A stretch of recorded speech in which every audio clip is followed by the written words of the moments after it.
حضرت سیدہ زینب نے پوچھا امام حسین سے کہ سارے زمانے نے روکا ہے، ٹھیک ہے آپ حق پہ ہیں، یہ بھی سب نے کہا آپ حق پہ ہیں، پر روکا بھی سب نے، آپ روکے کیوں نہیں؟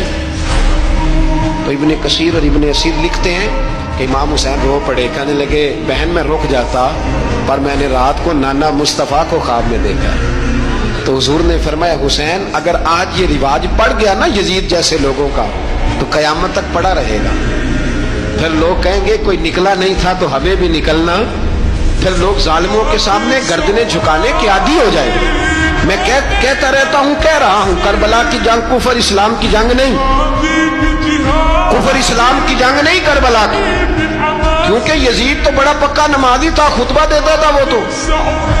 جب امام حسین رضی اللہ تعالیٰ عنہ نے کربلا کے میدان میں جمعے کا دن تھا تو یزید کے سامنے کو بات کرنی شروع کی عمر بن سعد کے سامنے، تو عمر بن سعد کہنے لگا حسین زیادہ باتیں نہ کر، ہمارا جمعہ لیٹ ہو رہا ہے، جنگ کے لیے تیار ہو، فٹافٹ آ، اہل بیت نبوت کو قتل کریں گے اور قتل کے بعد پھر نماز پڑھیں گے اور پھر کہیں گے اللہم صلی علی محمد وعلی آل محمد، اسی نماز میں پھر درود بھی پڑھیں گے۔ یہ کیسا مرتبہ ہے، کیسا انداز ہے، دوستی قاتل سے بھی مقتول سے یارانہ بھی۔ امام حسین نے حر بن یزید امام حسین سے کہنے لگا مجھے حکم ہے آپ کو روکنے کا، آپ آگے نہیں جا سکتے۔ امام صاحب نے فرمایا وجہ زمین اللہ کی ہے، اس نے کہا آپ بیعت نہیں کر رہے، یزید کی حالات آپ کے حق میں درست نہیں ہے، آپ نہیں جائیں گے۔ امام روک گئے۔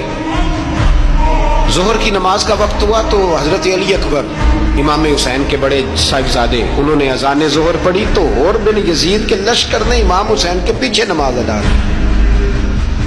کہا بھئی تم مقابلے میں آئے ہو نماز پیچھے پڑھتے ہو؟ کہا حضور مقابلہ تو تلواروں سے کر رہے ہیں پر ہمارا دل تو مانتا ہے نا کہ مصطفیٰ کا نواسہ بڑی شان والا ہے۔ حر بن یزید نے 3 نمازیں لشکر سمیت امام حسین کے پیچھے پڑھی ہیں، 3 نمازیں، ظہر اثر اور مغرب۔ پھر امام حسین کے سامنے شرائط پیش کی کہ آپ کو یہاں گھیر لیا گیا ہے، یہاں آپ بیعت کریں گے، یہاں پہ جنگ کریں گے، 2 ہی باتیں۔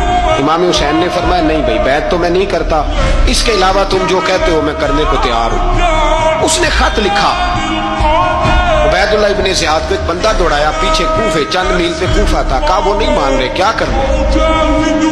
تو حسین ابن علی ہے، میں زیادہ دیر انہیں روک بھی نہیں سکتا۔ انہوں نے پیغام دیا حر بن یزید کو کہ کرنا کچھ بھی نہیں، ان کا پانی بند کر دو، بلیک میل کرو، کھانا پانی نہیں ملے گا، چھوٹے چھوٹے بچے ہیں خود ہی مان جائیں گے۔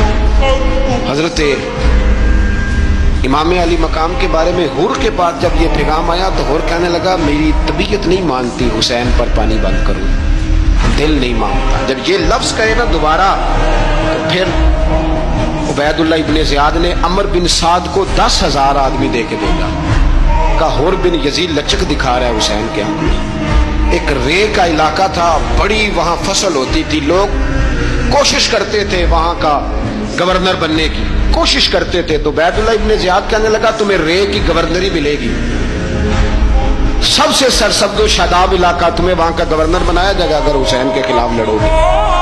یہ اتنی زبردست ہوتی ہیں گورنریاں کہ گورنریوں کے لیے لوگ نسل رسول کے خلاف بھی نکل آتے ہیں، یہ اتنی تگڑی ہوتی ہیں، اتنی جلدی وفاداریاں بدلتی ہیں۔